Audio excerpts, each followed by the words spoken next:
কাতলা মাছ নাকি খাওয়ান খাওয়াইছি 10 টাকা উঠছে নাকি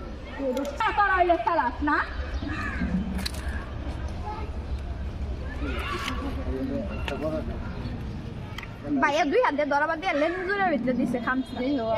দিয়েছে গা পানি থাকলে এটা ধরতে গোড়া এলো